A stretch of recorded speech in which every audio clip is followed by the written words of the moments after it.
STT के result को लेकर के क्या आप भी परेशान हैं? तो ये वीडियो आपके लिए है। अब आपको बता दें कि सीटेट का रिजल्ट आने के बाद बहुत सारे विद्यार्थियों के अंदर ये संकोच है कि 29,000 अभ्यर्थी जो सीटेट में पास हुए हैं, क्या हमारा भी दुर्दशा यही होगा?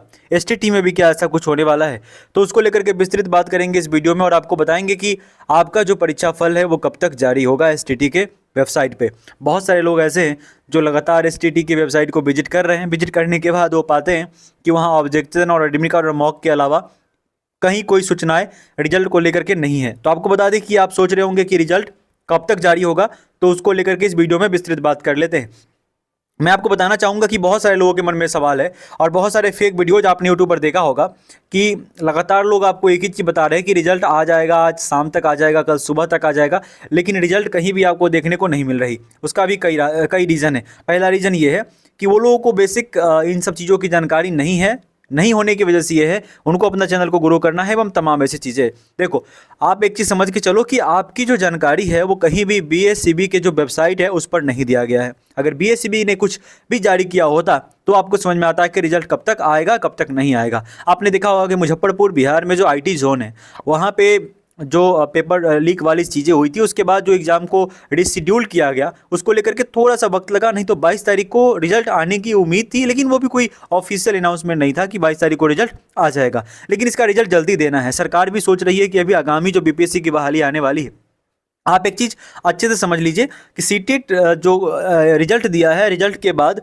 एक बड़ी संख्या में लोगों ने फॉर्म भरा था। फॉर्म भरने फिल करने के बाद 29,000 अभ्यर्थी ही उसमें सफल हो पाए हैं। तो आप इससे ये अनुमान लगा सकते हैं कि बीपीएससी में भरने वाले लाखों अभ्यर्थी जो उन्होंने फॉर्म भरा, एग्जाम दिया, अगर वो बीपीएससी में पास भी करते हैं तो सीटेट में तो वो फेल हो गए, वो तो रेस से ऐसे ही बाहर हो चुके हैं, तो सीट तो खाली ही रहेगा। तो वो सीट भी कहीं ना कहीं नए अभ्यर्थियों को मिलने वाला है जिन्होंने भी एसटीटी दिया है और जो एलिजिबल है एसटीटी से बीपीएससी को लेकर के।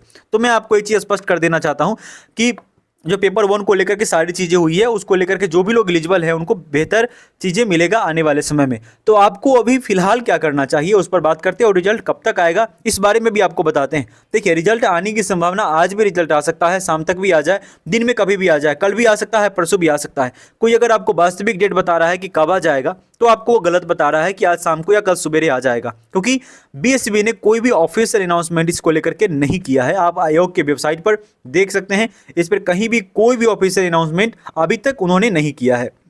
दूसरी नंबर चीज़ कि मेरा पर्सनली मानना है कि लगभग 40 सब्जेक्ट में लगभग सब्जेक्ट ऐसे सब्जेक्ट हैं जिसमें आपने साइंस में देखा ही कि साइंस में लगभग 40 क्वेश्चन के आसपास गलत पाए गए जो ऑब्जेक्शन के लिए आंसर की जारी हुआ था। तो सरकार को आंसर की पुनः जारी करना चाहिए, क्योंकि साइंस समेत कई विषय ऐसे हैं जिसमें बहुत सारे क्वेश्चन जो हैं वो आपको गलत तरीके से दिए गए हैं। जैसे फिर से देना चाहिए सारी चीज़ों में, वो मैं आपको बता रहा हूँ। आप म्यूजिक में देख सकते हो कि म्यूजिक में लगभग बहुत सारे बच्चे जो है वो 1 क्वेश्चन, 2 क्वेश्चन और 3 क्वेश्चन ही उन्होंने अप्लाई कर पाया है। तो 3 क्वेश्चन में तो उनका रिजल्ट होने से रहा, क्योंकि अब जैसे मान लो ना कोई बॉर्डर लाइन पे है, 75 क्वेश्चन कोई सही कर रहा है और जनरल वालों का कैटेगरी ही 75 है, 75 पे उनका कट ऑफ ही जाएगा, क्योंकि बताया गया है नियमावली में।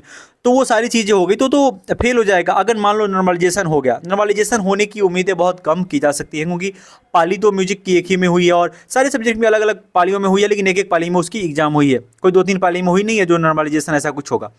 तो नॉर्मलाइजेशन की प्रक्रिया नहीं होने की संभावना है, लेकिन आयोग पता नहीं क्या करेगी, वो आयोग के ऊपर डिपेंड करता है। आपको उससे पहले एक चीज़ और जोड़ देता हूँ इसमें कि देखो, अभी आपको क्या करना चाहिए। अभी क्वेश्चन का रिप्लाई भी नहीं आया, कोडी ओपन भी रिसीव नहीं किया गया है बहुत क्वेश्चन में, और व्यू रिप्लाई का भी ऑप्शन के बाद उसमें कुछ ऐसा नहीं दिखा रहा है कि चलो कुछ भी। मैं आपको प्रॉपर एक वीडियो बता दूंगा कि जो भी ऑब्जेक्शन दिया है, बच्चों ने जो ऑब्जेक्शन किया है, ऑब्जेक्शन के बाद किस तरह की क्या चीज़ें आ रही है उसको लेकर बता दूंगा। बहुत सारे लोगों ने गलती किया है कि जैसे राग परिचय पार्ट 3 पेज नंबर 257 जो लोगों ने दिया है या उसके बारे में, क्वेश्चन के बारे में बताया है, बहुत सारे लोगों ने इसमें क्या किया है कि पूरा एक्सप्लेनेशन कर दिया है। तो वो गलत नहीं हो सकता है, आयोग उस चीज़ को समझेगी। चलिए, अभी आपको क्या करना चाहिए इस बारे में हम लोग बात कर लेते हैं। अभी आपका सबसे पहला काम होना चाहिए कि आप प्यार से कुछ भी मत कीजिए, ईमेल पे जाइए। ईमेल पे जाने के बाद TETBihar23@gmail.com, वहाँ पे आपको ईमेल आईडी मिल जाएगा। इसी ईमेल आईडी पे आपको मैसेज करना है आंसर की फिर से अपलोड करने के लिए। उसका रीज़न ये भी है, मान लेते हैं बहुत सारे बच्चे ऐसे हैं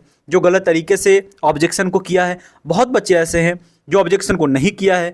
तो कहीं ना कहीं अगर उनका बॉर्डर लाइन पे रहता है और रिजल्ट नहीं होता है तो ये उनके लिए बहुत दुखद होगा। अगर आप पटना के आसपास के इलाकों से आते हैं तो आपको जाना चाहिए आयोग में जाकर के आपको एप्लीकेशन देना चाहिए, और एप्लीकेशन देने के साथ साथ आपको एक काम और करना चाहिए।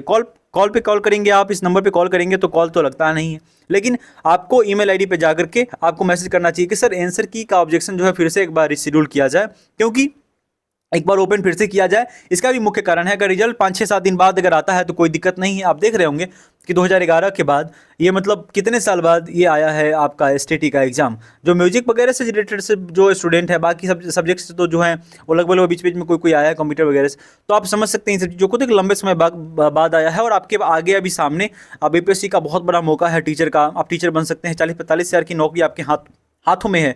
तो उसको लेकर के आपको एक काम करना चाहिए, TET-Bihar23@gmail.com पे जाके आपको एक मैसेज करना चाहिए कि सर आंसर की फिर से रिशेड्यूल किया जाए, फिर से जारी किया जाए। उससे क्या होगा कि बहुत सारे बच्चे जो कन्फ्यूजन में थे, जो नहीं कर पाए, जो सर्वर की वजह से, आज तमाम ऐसी चीज़ें, उनको थोड़ा सा फायदा मिलेगा।